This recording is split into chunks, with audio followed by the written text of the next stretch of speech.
exil, de ses souffrances quand renaîtra-t-il. Chantez, chantez, il vient à notre appel combler nos cœurs,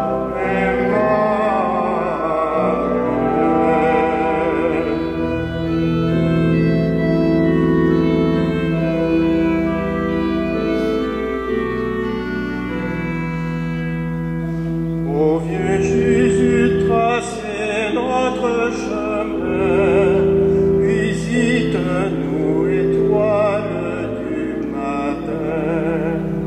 Au fond de nos regards, fais monter l'éclat soudain du jour d'éternité. Chantez, chantez, il vient à notre appel, remplis nos cœurs,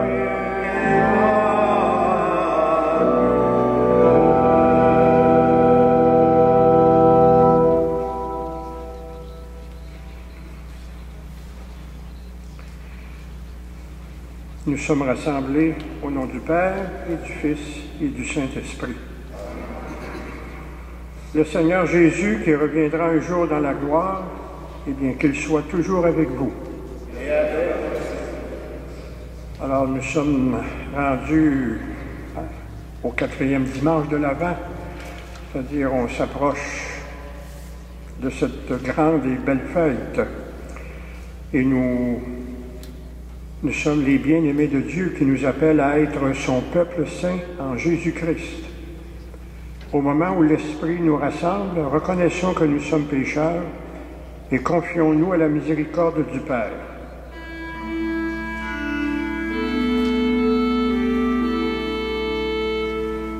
ensemble, prions le Seigneur. Viens, Seigneur, viens nous sauver. Dans la joie, nous attendons ta venue. Viens combler l'espérance des hommes. Viens, Seigneur, viens nous sauver. Toi qui es avant tous les siècles, viens sauver le monde aujourd'hui. Viens, Seigneur, viens nous sauver. Toi qui as créé l'univers, viens achever l'œuvre de tes mains. Viens, Seigneur, viens nous sauver.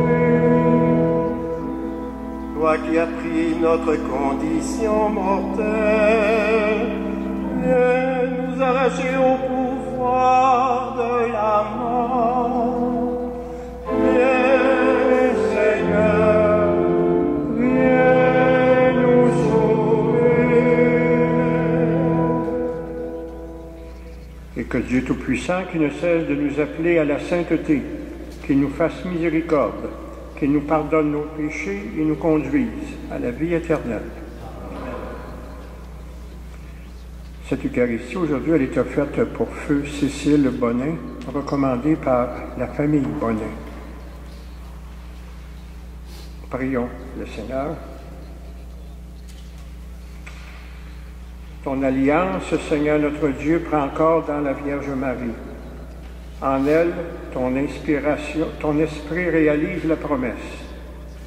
Donne aujourd'hui à ton Église de dire au milieu des humains le nom de l'enfant qui vient et que tout s'accomplisse pour nous comme tu le veux. Béni sois-tu, Dieu des vivants, pour les siècles des siècles.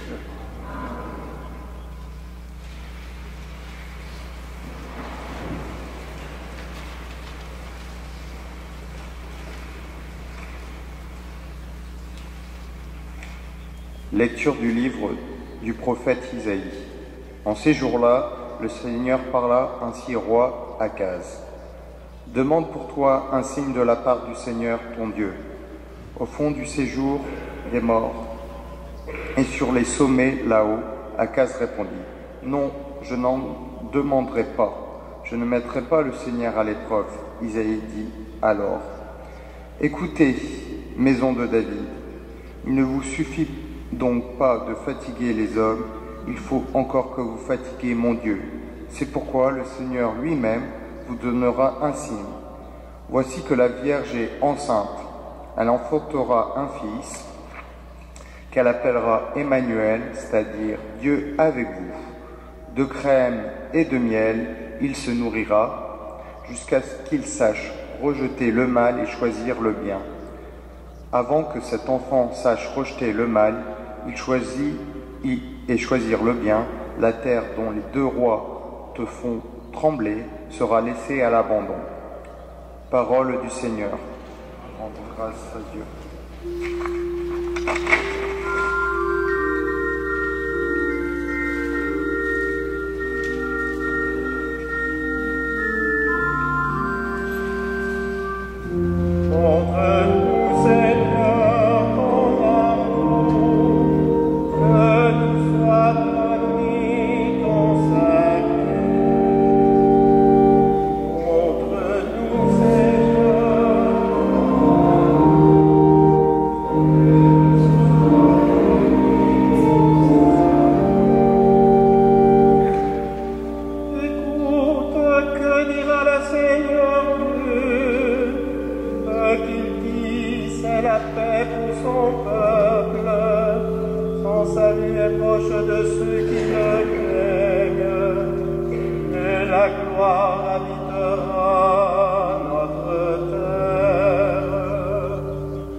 Lecture de la première lettre de Saint Paul apôtre aux Romains.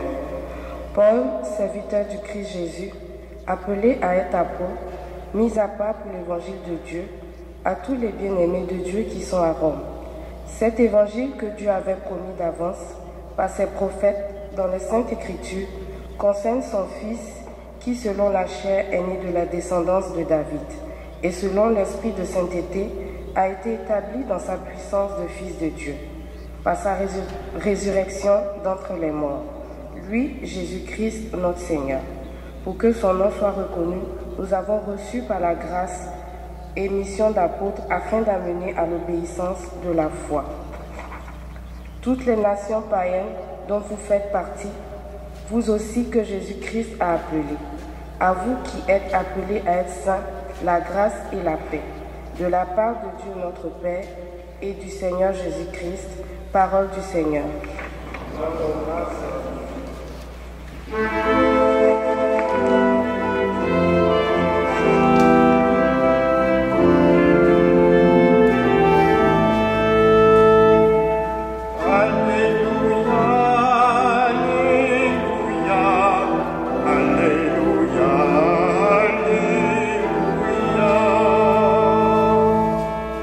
Chantez réjouis-toi, Vierge Marie, celui que l'univers ne peut contenir demeure en toi. Alléluia, Alléluia, Alléluia, Alléluia.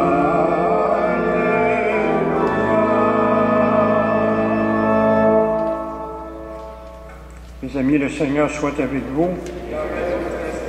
Et c'est maintenant la bonne nouvelle de Jésus-Christ selon saint Matthieu. Voici comment fut engendré Jésus-Christ. Marie, sa mère, avait été accordée en mariage à Joseph. Avant qu'ils aient habité ensemble, elle fut enceinte par l'action de l'Esprit Saint. Joseph, son époux, qui était un homme juste, et ne voulait pas la dénoncer publiquement, décida de la renvoyer en secret. Comme il avait formé ce projet, voici que l'ange du Seigneur lui apparut en songe. Il lui dit, « Joseph, fils de David, ne crains pas de prendre chez toi Marie, ton épouse, puisque l'enfant qui est engendré en elle vient de l'Esprit Saint. Elle enfantera un fils, et tu lui donneras le nom de Jésus, c'est-à-dire le Seigneur sauve, car c'est lui qui sauvera son peuple de ses péchés. » Tout cela est arrivé pour que soit accomplie la parole du Seigneur prononcée par le prophète. « Voici que la Vierge concevra, et elle enfantera un fils. On lui donnera le nom Emmanuel, qui se traduit « Dieu avec nous ». Quand Joseph se réveilla, il fit ce que l'ange du Seigneur lui avait prescrit, et il prit chez lui son épouse. Acclamons la parole de Dieu.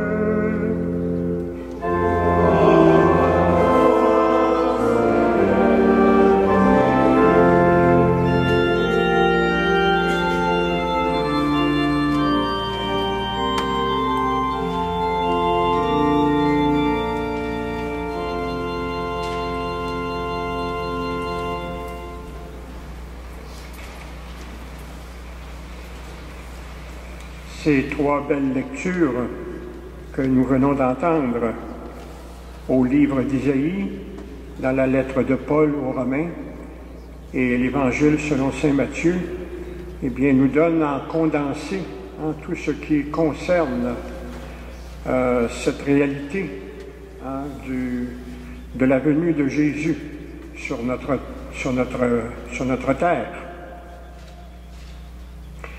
Je voudrais commencer d'abord par ce dernier extrait de la lettre de Paul aux Romains que nous venons d'entendre, et je pense qu'il vaut la peine de porter attention à ce qui est dit, parce que nous sommes concernés, chacun et chacune de nous.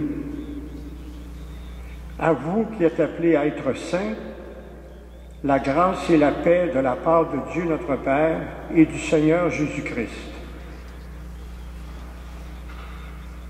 Alors l'apôtre Paul nous dit que nous sommes appelés, qui que nous soyons, vous, moi, nous tous et nous toutes, nous sommes appelés à la sainteté. Rien de moins. Peut-être qu'on n'y pense pas, peut-être qu'on y pense de temps en temps, c'est bon. Mais cette réalité, quand on regarde ce qui est dit aussi dans la lettre de Paul aux Romains, eh bien, c'est une réalité qui nous concerne chacun, chacune de nous. C'est une réalité aussi, eh bien, qui grandit en nous dans la mesure où est-ce que, au rythme des saisons, au rythme des événements, eh bien, nous sommes appelés à faire ce grand mouvement d'entrer de plus en plus dans ce que le Seigneur veut pour nous, c'est-à-dire d'être des saints. Et quand on regarde l'histoire des saints, que ce soit dans l'Ancien Testament ou dans le Nouveau Testament, Nous prenons vite conscience que pour la plupart des grands saints qui ont été canonisés, ça n'a pas été nécessairement facile. Il y a eu des hommes, des femmes qui ont dû lutter pour faire leur chemin vers la sainteté. Et surtout, mes amis, dans la société qui est la nôtre actuellement, nous, chez nous, au Québec, et les autres pays aussi, en particulier du monde occidental, on peut dire que la sainteté ne remplit pas les livres. On a juste à regarder encore une fois la radio, la télévision, les journaux, ce qui se passe dans notre ville de Montréal, ce qui se passe à d'autres endroits dans le monde aussi. Quand on prend le temps de s'y arrêter, c'est effarant. C'est effarant. Alors, la sainteté, ça ne va pas de soi dans notre monde aujourd'hui. Ça ne va pas de soi. Il faut vraiment être attentif à ce que la parole de Dieu nous dit. Il faut être attentif aussi à ce que nous sommes, chacun et chacune d'entre nous, pour être en mesure de faire sien ce qui est dit aujourd'hui dans cette lettre de l'apôtre Paul aux Romains. Et quand on tourne pour regarder l'Évangile, eh bien, c'est un sommet. C'est un sommet de notre Église. C'est un sommet du peuple de l'Ancienne Alliance, le peuple juif, avec ses grands prophètes. Ces grands prophètes qui déjà, préparaient le terrain pour que nous soyons en mesure d'observer cette histoire sainte qui se déroule et qui se déroulait, et puis pour être en mesure aussi de voir que la parole de Dieu, elle a commencé bien avant nous, puis-je dire. Alors, ces grands prophètes d'Israël, ils ont tous apporté leur, leur faisceau lumineux sur cette réalité que Dieu était en train d'agir. Dieu agit. Et en ce qui concerne cet engendrement donc de Jésus, on a fêté il y a quelques semaines, celle par qui tout cela devait s'opérer. Dieu qui avait déjà préparé le cœur et l'esprit de Marie à recevoir cette réalité de l'enfantement de Jésus. Mais là-dedans, Joseph est un petit peu, je ne dis pas qu'il est à l'écart, non, mais ça lui a pris une fidélité et une foi à toute épreuve pour comprendre ce qui se passait. Parce qu'ensemble, avant qu'ils aient habité ensemble, elle fut enceinte par l'action de l'Esprit Saint. Oui, mais Joseph, là-dedans, il se passe quoi? Joseph, son époux, qui était un homme juste, il ne voulait pas la dénoncer publiquement. Alors, ce petit bout de phrase ici, il ne veut pas la dénoncer publiquement, c'est que dans le fond, Joseph aime Marie.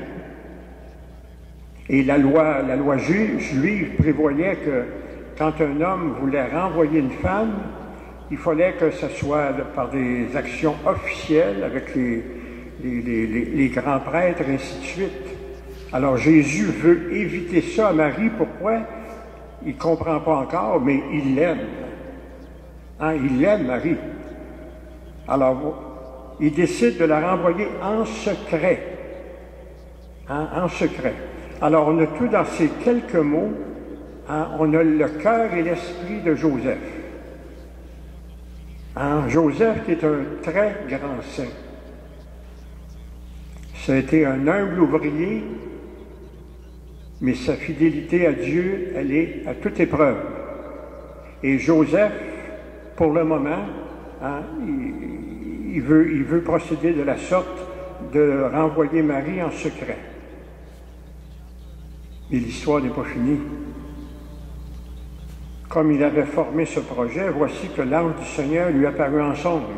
Il lui dit, « Joseph, fils de David, ne crains pas de prendre chez toi Marie, ton épouse, puisque l'enfant qui est engendré en elle vient de l'Esprit Saint.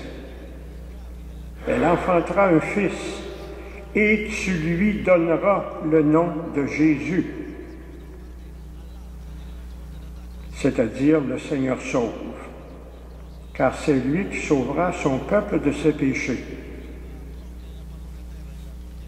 Alors, cet autre bout de phrase, ça signifie que Joseph n'a pas pris de temps à se revirer. Il était pratiquement sur un, comme on dit ici, il était sur un dixaine. Il a fallu qu'il se retourne sur un dixaine pour dire... Alors, Joseph a été capable de décoder que Dieu avait besoin de lui. Dieu avait besoin de Joseph. Alors, Joseph a dû décoder ça. Puis, il fallait que ça se fasse assez vitement. Alors, c'est pour ça que Joseph, si on pense que c'est quelqu'un de négligeable, quelqu'un de rien, non. Il a été essentiel dans la façon dont Dieu avait organisé tout cela.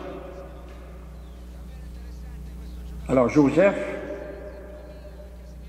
je pense que chacune de nous, on doit lui dire chapeau bas. Chapeau bas, Joseph. Et ici à Montréal, bien, nous avons cette chance unique dans l'histoire de la planète, un oratoire à Saint-Joseph, sur le Mont-Royal. Et grâce beaucoup au frère André. Alors déjà là, on voit, mes amis, que chez notre peuple, aussi le peuple, la nation québécoise, eh bien, il y a des hommes, des femmes dont le cœur et l'esprit sont ouverts à l'intervention de Dieu dans notre société et dans le cœur de plusieurs hommes et plusieurs femmes. Tout cela est arrivé pour que soit accomplie la parole du Seigneur prononcée par le prophète. Voici que la Vierge concevra et elle enfantera un fils. On lui donnera le nom d'Emmanuel qui se traduit Dieu avec nous. Et quand Joseph se réveilla, il fit ce que l'ange du Seigneur lui avait prescrit. Il prit chez lui son épouse. Et ce Joseph, c'était toute une mission. Il faut se reporter à 2000 ans en arrière, là, où est-ce que la femme, le statut de la femme, dans ces peuples orientaux, n'était pas ce qu'il y avait de plus développé, et les enfants non plus d'ailleurs. Alors Joseph avait cette charge, je dirais, cette charge amoureuse, parce que quand il a tout compris, eh bien, il devait s'occuper et de Marie et de Jésus. Alors, Joseph, c'est très loin d'être un deux de pique. C'est pas un deux de pique, Joseph. Il est entré dans ce que Dieu voulait et attendait de lui. Et Joseph était capable de décoder tout cela. Alors, mes amis, la parole de Dieu, elle ne fait pas les choses à peu près. Et Dieu ne fait pas les choses à peu près non plus. En s'adressant à Joseph, le Seigneur savait ce qu'il faisait. Il savait ce qu'il faisait. Alors, à nous maintenant, mes amis, à chacun et chacune de nous, nous aussi, nous sommes sous la gouverne de l'Esprit Saint, l'Esprit de Dieu. Et l'Esprit doit, sans aucun doute, sans aucun doute aussi, par l'entremise de différentes personnes, ça peut être par l'entremise de l'Église, bien sûr, ça peut être par l'entremise de personnes individuelles, ça peut être par l'entremise de notre prière qui vient nous éclairer sur certains aspects de notre propre vie. Eh bien, nous avons comme chrétiens, comme chrétiennes, nous aussi, une responsabilité dans ce monde qui est le nôtre. Et nous ne sommes pas chrétiens uniquement pour soi. Oui, on est chrétien pour soi, mais on est aussi chrétien pour les autres. Et notre vie en accord avec la parole de Dieu, en accord avec la vie de notre prière et ainsi de suite, eh bien la parole de Dieu, elle est là aussi pour que nous soyons en mesure, chacun et chacune d'entre nous, qui sommes partie prenante de ce peuple de Dieu, eh bien, nous sommes invités aujourd'hui, je dirais, qu'est-ce que nous pouvons faire, ou qu'est-ce que l'Église me propose, ou qu'est-ce que moi j'intuitionne dans la vie d'aujourd'hui. Eh bien, qu'est-ce que la vie me suggère, qu'est-ce que je peux faire pour être en accord avec tout ce projet de Dieu aujourd'hui, en 2019, dans l'Église de Montréal. C'est à chacun et chacune de nous, c'est à chacun et chacune de nous de voir le mode d'intervention que nous pouvons, sur lequel nous pouvons nous appuyer pour être des chrétiens à l'aise avec le projet de Dieu. Être à l'aise aussi avec cette réalité du temps de Noël qui nous amène les uns les autres avec des sorties, pour des sorties de famille, des sorties avec les amis, et ainsi de suite, pour fêter. Et c'est sûrement, il se présente sûrement des occasions pour chacun et chacune d'entre nous. Des fois, ça prend juste un petit mot. Un petit mot donné avec le cœur pour faire en sorte qu'une personne va recevoir ce petit mot et il peut se développer certains autres rites. Alors, mes amis, il nous reste quelques jours pour entrer bientôt dans la belle et grande fête de Noël. Nous avons la possibilité, comme il nous est dit aujourd'hui dans la parole de Dieu, eh bien, de faire en sorte que nous appuyant sur notre propre foi, nous appuyant sur la parole de Dieu, eh bien, nous ayons à cœur de faire en sorte que cette célébration de la Nativité, eh bien, soit pour nous l'occasion, eh bien, d'aller puiser dans le cœur de Dieu, d'aller puiser avec ce que Marie, avec ce que Jésus peuvent nous inspirer aussi, eh bien, ce dont nous avons besoin pour être en mesure d'être des chrétiens, je dirais, qualifiés pour faire en sorte que notre vie soit un petit peu au reflet de la parole de Dieu et ce que le Seigneur peut attendre de chacun et de chacune de nous. Amen. Ensemble, nous faisons la profession de notre foi en solidarité avec l'Église universelle. Je crois en Dieu, Père Tout-Puissant, Créateur du ciel et de la terre, et en Jésus-Christ, son Fils unique, notre Seigneur, qui a été conçu du Saint-Esprit, est né de la Vierge Marie, a souffert sous Ponce Pilate, a été crucifié, est mort et est enseveli, est descendu aux enfers, le troisième jour est ressuscité des morts, est monté aux cieux, est assis à la droite de Dieu, le Père Tout-Puissant, d'où il viendra juger les vivants et les morts. Je crois dans l'Esprit Saint, à la Sainte Église catholique, à la communion des saints, à la rémission des péchés, à la résurrection de la chair à la vie éternelle. Amen. À quelques jours de Noël, portons dans notre prière les besoins de nos frères et sœurs, tant les chrétiens que ceux et celles qui ne connaissent pas le Christ.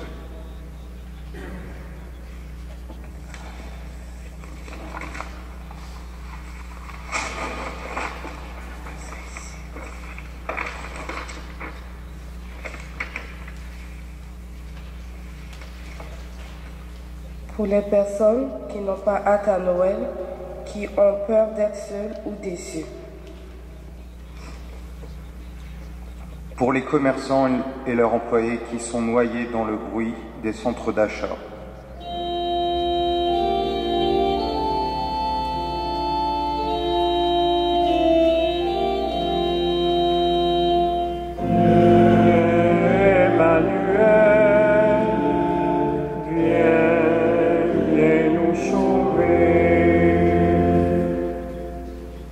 Et celles qui ne savent même pas que l'Emmanuel est venu parmi nous.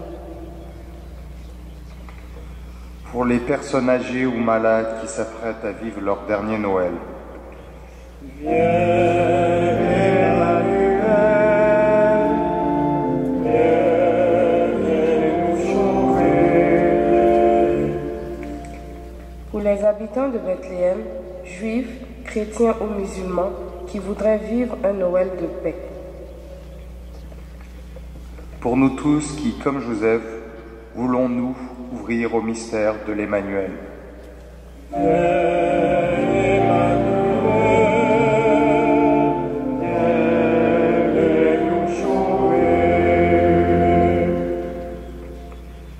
Nous prenons quelques instants en silence pour présenter au Seigneur nos intentions plus personnelles.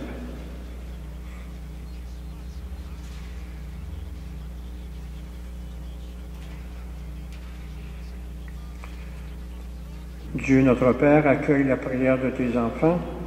Accorde-leur la grâce de devenir eux-mêmes une réponse aux demandes qu'ils te font. Nous te prions par Jésus le Christ, notre Seigneur.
Et nous prions ensemble au moment d'offrir à Dieu le sacrifice de toute l'Église.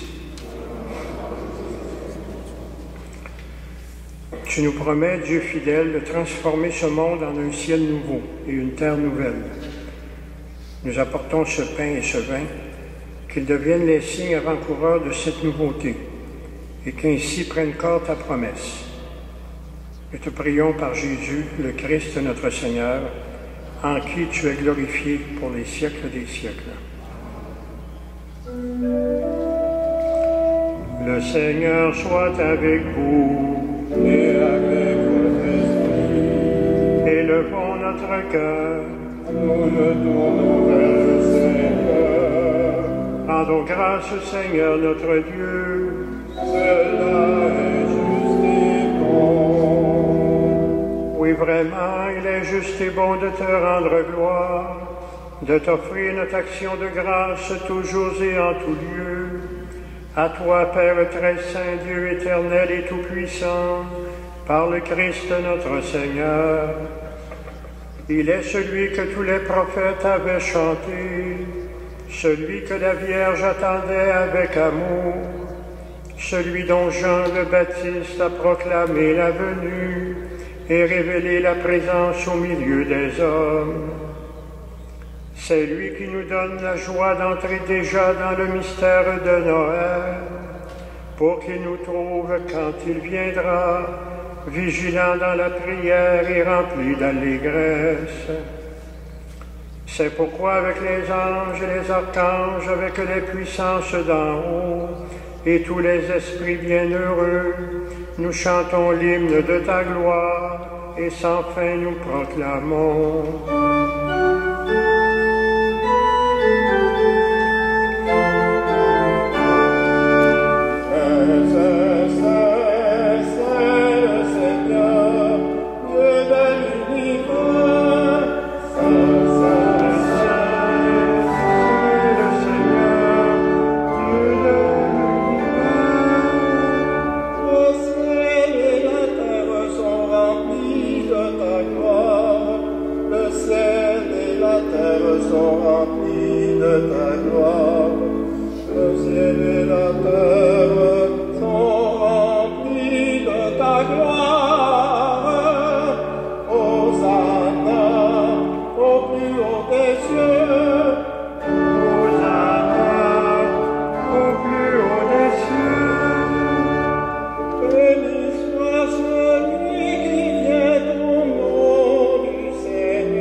Toi qui es la source de toute sainteté, nous voici rassemblés devant toi, et dans la communion de toute l'Église, en ce premier jour de la semaine, nous célébrons le jour où le Christ est ressuscité d'entre les morts.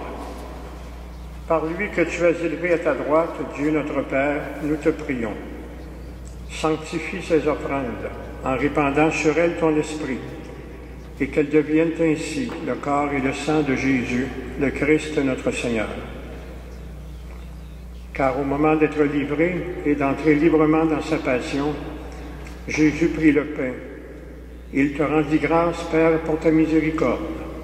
Puis il rompit le pain et le donna à ses disciples en leur disant, « Prenez et mangez-en tous.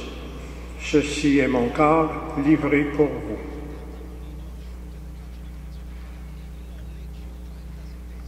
Corps du Christ livré pour nous.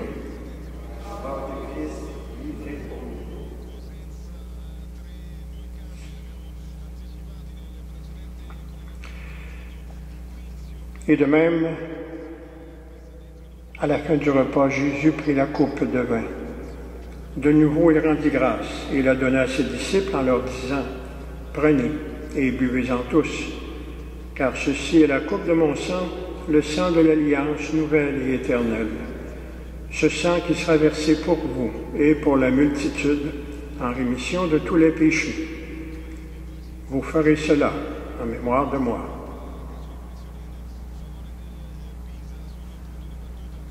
Sang du Christ versé pour nous.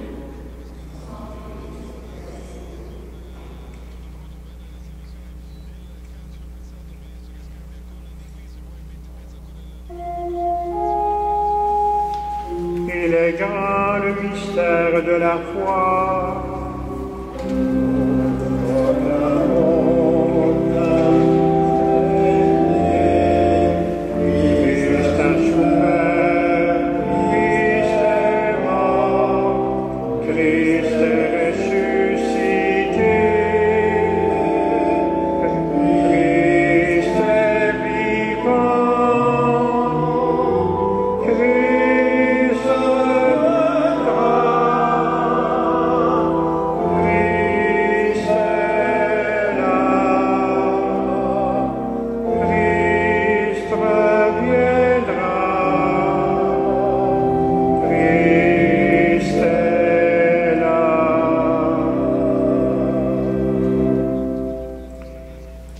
Faisant ici mémoire de la mort et de la résurrection de ton Fils Jésus, nous t'offrons, Seigneur, le pain de la vie et la coupe du salut, et nous te rendons grâce, car tu nous as choisis pour servir en ta présence. Humblement, nous te demandons qu'en ayant part au corps et au sang du Christ, nous soyons rassemblés par l'Esprit Saint en un seul corps. Souviens-toi, Seigneur, de ton Église, répandue à travers le monde. Fais-la grandir dans ta charité avec l'évêque de Rome, François, avec l'évêque de Montréal, Christian Lépine, et tous ceux qui ont la charge de ton peuple. Souviens-toi aussi de nos frères et nos sœurs qui se sont endormis dans l'espérance de la résurrection et de toutes les personnes qui ont quitté cette vie. Reçois-les dans ta lumière auprès de toi. Souviens-toi particulièrement, Père, de Cécile Bonin.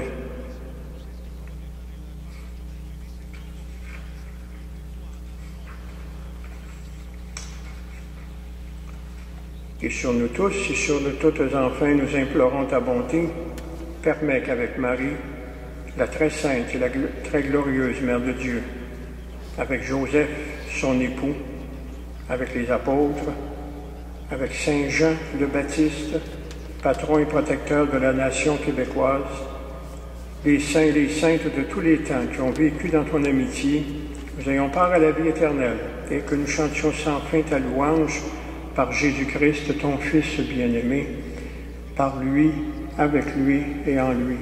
À toi, Dieu le Père Tout-Puissant, dans l'unité du Saint-Esprit, tout honneur et toute gloire pour les siècles des siècles.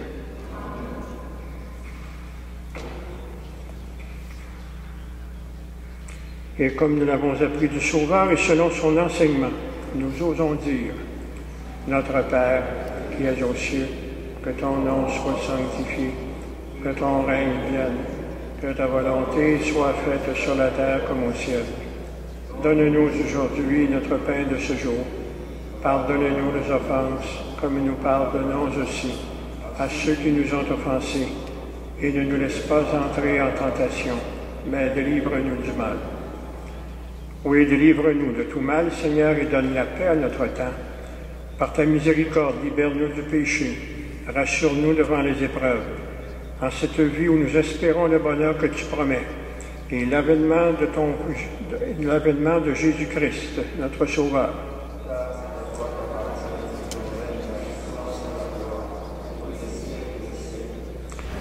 Ensemble, Seigneur Jésus-Christ, tu as dit à tes apôtres, « Je vous laisse la paix, je vous donne ma paix. Ne regarde pas nos péchés, mais la foi de ton Église. Pour que ta volonté s'accomplisse, donne-lui toujours cette paix et conduis-la vers l'unité parfaite, toi qui règnes pour les siècles des siècles. Et que la paix et l'amour de Jésus soient toujours avec vous. » Et nous sommes rendus à ce beau moment de notre célébration où est-ce que les uns vis-à-vis des autres, nous nous retournons, nous allons vers eux pour échanger cette paix. Alors la paix du Seigneur soit toujours avec vous.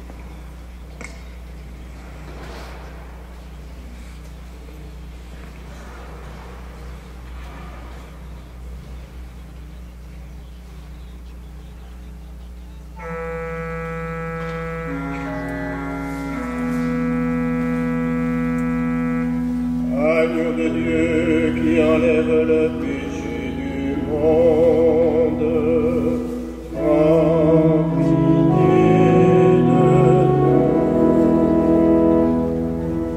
Agneau de Dieu qui enlève le péché du monde, prends pitié de nous. Agneau de Dieu qui enlève le péché du monde, donne-nous la paix.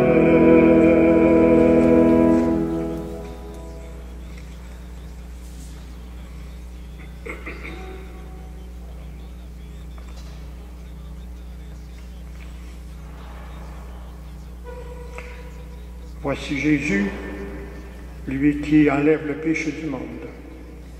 Seigneur, je ne suis pas digne de te recevoir, mais dis seulement une parole, je serai guéri.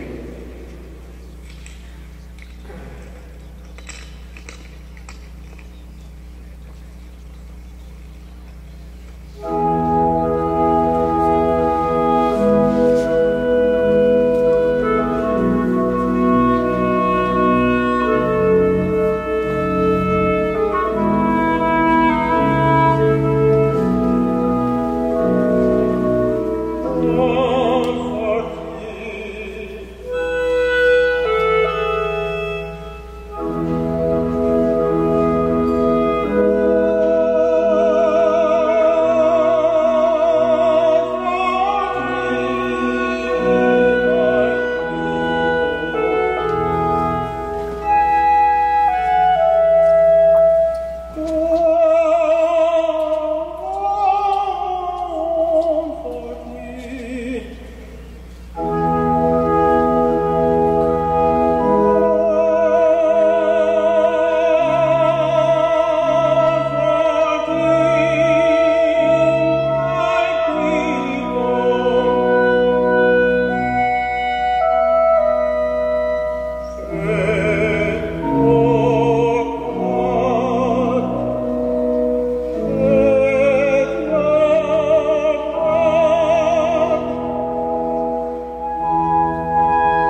Je vous invite à demeurer assis.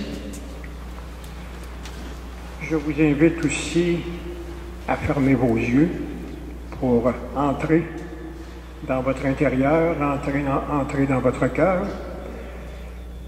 et pour bien assimiler cette prière qui va suivre et que je vous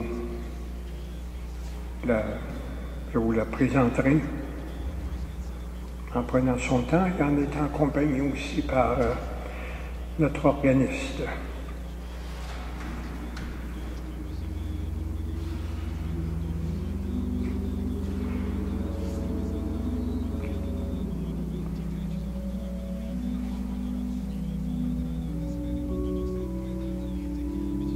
Viens, Seigneur, viens.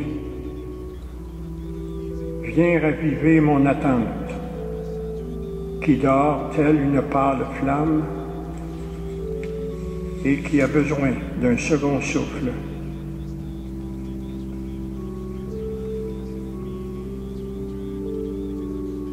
Viens, Seigneur, viens. Viens réveiller mon cœur, alourdi par la torpeur de mes ennuis et la brume de mes tourments.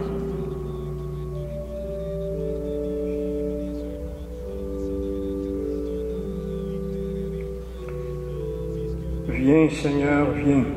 Viens soutenir mon regard, qui s'épuise à scruter sans cesse les moindres signes de ta venue.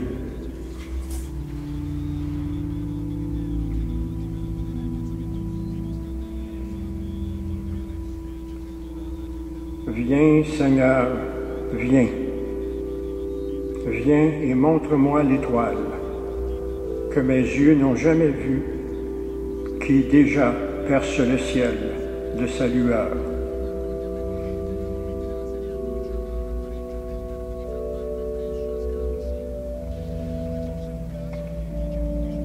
Viens, Seigneur, viens. Viens au terme de mes nuits, de mes songes et de mes rêves infinis, comme la promesse d'une aube. Viens, Emmanuel, viens. Maranatha, viens, nous t'attendons.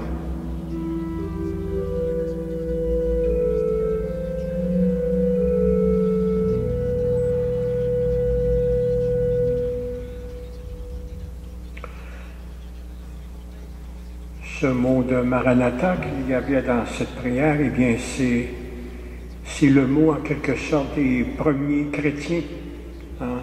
Nos frères aînés dans la foi, nos premiers chrétiens qui, lorsque le départ de Jésus fut accompli, eh bien, ils reprenaient ce mot Maranatha. Viens, Seigneur, nous t'attendons.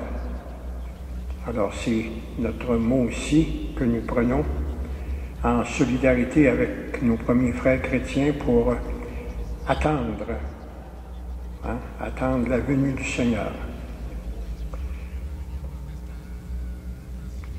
Je voudrais aussi, un petit peu, je vous invite à prendre le feuillet paroissial pour les personnes qui ne l'ont pas pris, le feuillet paroissial, parce qu'il y a toute la semaine qui s'en vient, tous les jours, avec les célébrations qui sont indiquées. Alors, s'il vous plaît, apportez-le à la maison. Ne le laissez pas traîner dans votre banc. Alors donc, vous croyez que le Fils de Dieu est venu dans ce monde et vous attendez le jour où il viendra de nouveau. À la clarté de cette lumière qui lève, que Dieu, son Père, nous guide dans toutes vos démarches et qu'il multiplie sur vous sa bénédiction. Amen.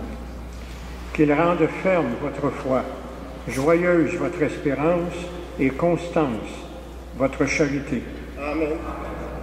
La venue du Rédempteur, pauvre parmi les pauvres, est déjà pour vous une grande joie. Quand il apparaîtra dans toute sa gloire, qu'il vous ouvre le bonheur sans fin. Et que Dieu Tout-Puissant vous bénisse, le Père, le Fils et le Saint-Esprit. Alors, bonne semaine à chacun, chacune de vous. Un merci bien spécial à Suzanne Tremblay qui nous a accompagnés avec sa clarinette pendant tout ce beau temps de l'Avent. Alors, merci, Madame Tremblay.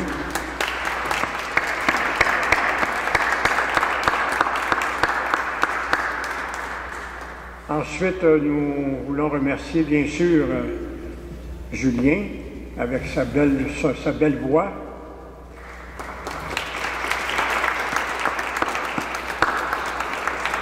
Et puis, bien sûr, notre organiste, Réal. Merci, Réal.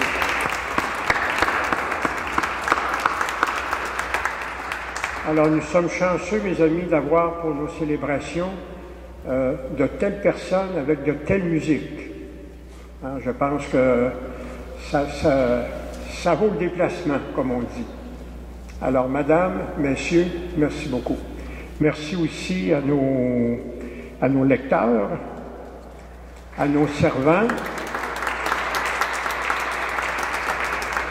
Alors, bonne semaine, et puis je vous souhaite de bons préparatifs pour la fête de Noël. Allons dans la paix du Christ.